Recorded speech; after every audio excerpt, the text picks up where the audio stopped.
Bonjour à tous, j'espère que vous allez bien. Moi, ça va par la grâce de Dieu. Je viens encore en ces numéros au travers de la structure Identité Asbel qui vous propose ce programme.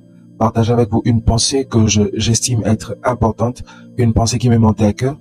D'ailleurs, je l'avais déjà tournée, mais le jour en question, il n'y avait pas du courant et tout ça. Alors, je me suis dit, pourquoi pas le reprendre. Et je crois que le Seigneur qui avait permis que cela puisse être reporté permettra que la même onction qui nous avait accompagnés dans la première vidéo nous accompagne encore. Alors, je suis dans le livre de Marc chapitre 10, le verset 46 à 52. La Bible déclare: Ils arrivèrent à Jéricho, et lorsque Jésus en sortit, avec ses disciples et une grande foule, les fils de Timée, Bartimée, mendiant aveugle, étaient assis au bord du chemin. Il entendit que c'était Jésus de Nazareth, et il s'est mis à crier: Fils de David, Jésus, aie pitié de moi. Plusieurs le reprenaient pour le faire taire. Et il criait beaucoup plus fort: Fils de David, aie pitié de moi. Jésus s'arrêta et dit: Appelez-le. Ils appelèrent l'aveugle en lui disant: Prends courage, lève-toi, il t'appelle. L'aveugle jeta son manteau et, s'élevant d'un bond, vint vers Jésus. Jésus, prenant la parole, lui dit: Que veux-tu que je te fasse? Rabouni, lui répondit l'aveugle, que je recouvre la vue. Et Jésus lui dit: Va, ta foi t'a sauvé. Aussitôt, il recouvra la vue et suivit Jésus dans le chemin. Alors, c'est une merveilleuse histoire. C'est Bartimée. Bartimée, quelqu'un de merveilleux, quelqu'un d'exceptionnel, un personnage assez intéressant que nous retrouvons dans la Bible. Et Bartimée, déjà de son nom, veut dire fils de Timée. Ce qui est déjà intéressant par rapport à ce que nous allons développer aujourd'hui. Bartimée veut dire fils de Timée. Et Timée, qui est son père, porte un nom honorifique, parce que Timée veut dire quelqu'un d'honorable, quelqu'un d'honoré, quelqu'un de respectable, quelqu'un quelqu'un de bien, quelqu'un de positionné dans la société. Mais celui qui est fils de Timée se retrouve être aveugle. Et il se retrouve être aveugle pas parce qu'il est né aveugle, mais il se retrouve être aveugle parce que il est devenu aveugle par une circonstance que la Bible ne nous signale pas. Mais nous savons juste que lorsque Jésus aborde Bartimée, Bartimée lui demande de recouvrir et non de recouvrir la vue. Et il ne demande pas de voir, mais il demande de voir à nouveau. Alors, c'est ce qui est quand même intéressant, parce que on est quand même intrigué de vouloir savoir qu'est-ce qui a fait qu'il puisse se retrouver là. Et ce qui est bizarre encore, au-delà d'être aveugle, on signale que Bartimée était aussi mendiant, c'est-à-dire il s'est retrouvé dans un état où il devait demander, il devait mendier. On se pose la question, le nom que son père portait, est-ce que c'était juste un nom pour décorer sa vie, ou plutôt il était vraiment quelqu'un d'honoré? Mais bref, nous prenons quand même cette allégorie, cette image, pour faire voir que la vie a des hauts et des bas. La vie a ses propositions, la vie a sa façon de juger les humains. Et vous n'allez pas réussir dans la vie parce que vous êtes bon, gentil, mais parce que, de un, le ciel vous a accordé de réussir, mais aussi parce que vous croyez en ce que le ciel vous a donné et vous vous appliquez à y travailler. Et en cela donc, vous allez manifester des choses qui fera de vous quelqu'un de résilient et qui va vous imposer dans la société dans laquelle vous vous retrouvez. Alors, entrons dans la vie de Bartimée. Bartimée se retrouve aveugle, et comme plusieurs d'entre nous, il arrive que dans la vie, on est des fois dans des conditions meilleures. On porte d'ailleurs des noms exceptionnels, mais que la vie juge de nous tremper dans des choses qu'on ne pouvait même pas imaginer dans la vie. Et peut-être que c'est votre cas, que peut-être dans le cas de Bartimée, il est devenu aveugle, mais peut-être que vous, votre cécité, c'est dans un domaine de la vie. Vous aviez connu une gloire, connu une évolution, connu une élévation, mais aujourd'hui, comme Bartimée, vous vous retrouvez aveugle. Et cette cécité-là, le fait que vous devenez aveugle, incompétent par rapport à quelque chose, cela vous emmène à être dans la rue. Cela vous emmène à être mendiant. Cela vous emmène à tendre la main là où on vous tendait la main. Alors, en ce moment, j'aimerais dire à quelqu'un, la vie dépend des temps et des circonstances. Selon que le dit l'Ecclésiaste.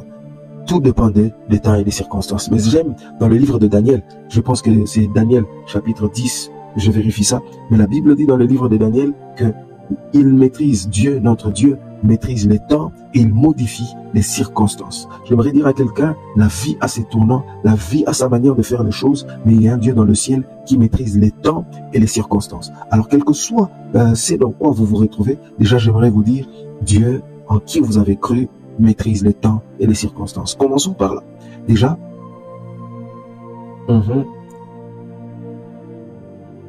vous allez vous rendre compte, par exemple, que la première des choses, c'est que Jésus entra à Jéricho. Bartimée était déjà aveugle depuis tout ce temps, mendiant il vivait de la manière dont il était en train de vivre. Mais l'intéressant, c'est que ce jour-là, Jésus entre à Jéricho. Le verset 46 commence comme ça. Jésus entre à Jéricho. Et j'aimerais dire à quelqu'un dans le processus de ta délivrance, de ta cécité ou de la condition dans laquelle tu t'es retrouvé, la première des conditions, c'est que Jésus doit entrer. Jésus doit entrer. Et Jésus doit entrer dans ta vie. La Bible dit dans Daniel chapitre 2, le verset 21, c'est lui qui change les temps et les circonstances, qui renverse, qui établit les rois, qui donne de la sagesse aux sages et la science à ceux qui ont de l'intelligence. Quel que soit ce que vous êtes en train de traverser, il y a un Dieu dans le ciel qui maîtrise le temps et qui modifie les circonstances. Et ce Dieu-là, c'est celui en qui je vous demande de croire. Mais dans ce processus, comme j'étais en train de dire, il faudrait d'abord que Jésus entre. Et quand Jésus vient pour entrer, il faudrait que dans son entrée, l'on puisse se signaler. Parce que Jésus entre à Jéricho, les foules sont en train de le suivre, mais Jésus, c'est quelqu'un d'autre qui entre, mais il y a Bartimée qui crie, qui pousse des cris pour dire à Jésus, fils de David, aie pitié de moi. Il faudrait que quand Jésus entre, pour que Jésus, au-delà d'entrer à Jéricho, entre dans votre direction, que vous puissiez crier.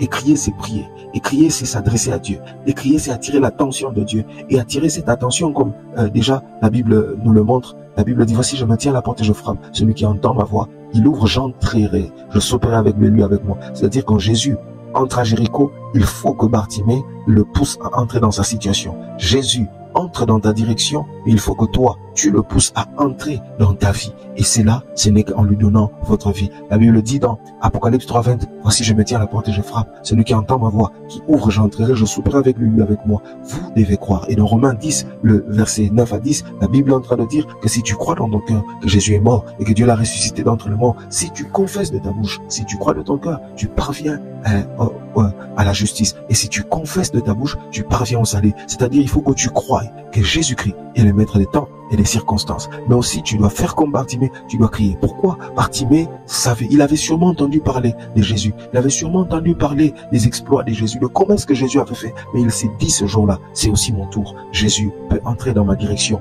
Et ce qui a fait que Bartimée a crié. Et Jésus a entendu le cri de Bartimée. Et même lorsque les hommes lui disaient, tais-toi, tais-toi, Bartimée continuait de crier.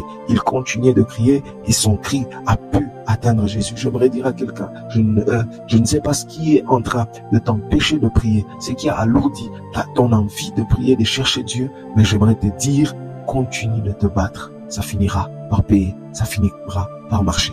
Et j'aimerais parler de la prière rapidement, en voyant cette vie de Bartimée. Déjà, la première des choses en pensant à la prière, c'est que des fois nous prions, mais nous n'avons pas de la persévérance dans la prière. Nous devons apprendre à prier, mais surtout à prier avec persévérance. Dans Luc chapitre 18, verset 1er, nous allons lire ça. Luc chapitre 18, le verset 1er. La Bible dit, Jésus leur adressa une parabole pour montrer qu'il faut toujours prier et ne point se relâcher. Notre problème dans la prière, très souvent, c'est le fait que nous prions, mais nous n'arrivons pas à toujours prier et très souvent nous nous relâchons. Il est important de prier, mais surtout de toujours prier. Et toujours prier, arriver à un point de ne point se relâcher. Et c'est là, c'est ce que je vais essayer, ou plutôt par la grâce de Dieu, communiquer à quelqu'un en ce moment. C'est que premièrement, vous devez établir un programme de prière. Premièrement, établir un programme de prière, l'horaire de votre prière. Vous devez savoir à quelle heure vous pouvez prier. Et cette heure-là ne doit pas d'abord être fixée de manière spectaculaire, mais fixer le temps que vous pouvez facilement respecter. Le temps que vous allez facilement respecter pour commencer. Le reste viendra après. Deuxièmement, pour prier et toujours prier, vous devez apprendre à fixer une quantité ou une durée que vous devez avoir dans chacun de vos temps de prière. Dans chaque durée, vous devez avoir une durée bien précise. Et cette durée, encore une fois de plus, ne doit pas être une durée spectaculaire. Parce que vaut mieux prendre tous les jours 20 minutes sérieusement devant Dieu que de ne prendre 4 heures du temps chaque 10 jours, chaque 7 jours, chaque 2 semaines. Vaut mieux 20 minutes de régulier plutôt que 4 heures, 10 heures pendant 10 jours après, 7 jours après. Vous devez fixer un petit temps. Mais croyez-moi, si vous arrivez à respecter le 20 minutes, vous allez vous rendre compte que si vous le faites bien, le 20 minutes va s'accroître, ça deviendra 30, ça deviendra 40, ça pourra devenir 1 heure et ainsi de suite. Apprenez à prier. Apprenez à durer dans la prière. C'est d'abord commencer par une quantité qu'on va respecter. Mais aussi, prier, cette persévérance, cet engagement que Bartimée avait, devons aussi le tirer par notre attachement à Dieu, à la personne de Dieu, plutôt qu'en les choses de Dieu. Parce que, croyez-moi, l'objectif de la prière n'est pas d'abord le demander et le recevoir. Mais l'objectif de la prière, c'est d'abord une communion avec Dieu. Le mot grec, c'est koinonia, qui veut dire un échange. Et lorsque nous prions de cette manière, avec un engagement, lorsque la prière est un engagement, un attachement à Dieu, le koinonia se passe. Nous lui donnons notre faiblesse et nous obtenons sa divinité et sa force. J'aimerais dire à quelqu'un, développe un attachement à Dieu. Que la prière ne soit pas un demander et un recevoir, mais que la prière soit un échange avec Dieu. Et dans cela, j'aimerais globaliser un peu le tout pour nous aider à aller dans une direction. Par là, je suis déjà en train de chuter. C'est que vous devez vous rendre à l'évidence que dans ce siècle où nous sommes, prier et prier toujours sera en même temps quelque chose de difficile, en même temps quelque chose de facile. Je m'explique. Parce que le siècle dans lequel nous sommes, tout est en mouvement. Au point que si vous n'êtes pas prudent, vous n'allez pas pouvoir très bien gérer votre temps, au point que vous allez être versatile. Et du reste, plusieurs se diront, je n'ai pas le temps de prier. Mais vous devez comprendre, quand Jésus il dit, si vous voulez prier, entrez dans votre chambre, fermez la porte, et votre Père qui voit dans le secret, il vous entendra. Cette porte, certes, peut être une porte physique, mais surtout, cette porte, c'est d'abord la porte de notre cœur, la porte de nos pensées. Vous devez apprendre constamment à avoir Dieu devant vous. Développer juste une conscience de la présence de Dieu. Développer une conscience de la glorieuse présence de Dieu. De sorte que même au travail, que vous ayez des soupirs inexprimables. Que même en cours de route, vous ayez développé une vie dans la présence de Dieu. Que même, je ne sais pas dans quelle activité, mais que vous puissiez toujours ouvrir une brèche où Dieu pourra entrer, où Jésus pourra entrer. Parce que souvenez-vous, le miracle s'opère quand Jésus entre. Et c'est par cette prière, c'est par la prière que nous arrivons à faire entrer Jésus. Et, à ce niveau, j'aimerais soulever un point important. C'est le parler en langue. Le parler en langue, la Bible dit c'est lui qui parle en langue. Il ne parle pas aux hommes, mais il parle à Dieu. Et c'est en esprit qu'il dit des mystères. Je pense que c'est dans Corinthiens 13, verset 1. 1 Corinthiens 13, verset 1. Or, je parlerai les langues des hommes et des anges. Si je n'ai pas la charité, je ne suis qu'un airain qui résonne ou une cymbale qui retentit. Et quand j'aurai le don de prophétie, les sciences, tout le mystère et toute la connaissance, quand j'aurai même la foi jusqu'à transporter, et quand j'ai distribué tout ça, non. Voilà. 1 Corinthiens 14. Dans 13, on parle du don, mais on met un accent d'abord sur l'amour. 1 Corinthiens 14, la Bible dit, verset 2, en effet, celui qui parle en langue ne parle pas aux hommes, mais à Dieu, car personne ne le comprend, et c'est en esprit qu'il dit des mystères. Celui qui prophétise, au contraire, parle aux hommes, et il édifie, les exhorte et console. Celui qui parle en langue s'édifie lui-même. Celui qui prophétise édifie l'Église. J'aimerais mettre un accent sur le parler en langue. Le parler en langue, comme la Bible vient de nous le signaler, 1 Corinthiens 14, verset 2 et verset 4, la Bible signale que le parler en langue, c'est un mystère. C'est en esprit que celui qui parle en langue dit des mystères. Il dit des mystères. Il ne parle pas aux hommes, mais il parle à Dieu. Il est important que Bartimée crie à Dieu sans tenir compte de la foule. Il est important que Bartimée ferme les portes de sa chambre pour que la foule n'entre pas et que sa prière soit en train d'établir une connexion directe entre celui qui prie et celui qui écoute la prière. Car la Bible dit dans le psaume 65, ô toi qui écoutes les prières, les peuples viendront à toi. Et c'est un peu l'image du parler en langue. Il est important dans votre cécité, dans votre mendicité, de faire taire la voix de la foule. La Bible dit, les hommes, la foule lui demandait de se taire, mais il criait encore plus fort. Il criait encore plus fort. Il est important de crier plus fort que votre mendicité, de crier plus fort que votre cécité, de crier plus fort que la foule qui est en train de vous décourager. Mais ce n'est pas toujours aussi évident quand vous êtes juste dans le temps, dans une certaine durée, dans une certaine chronologie, dans une certaine méthodologie.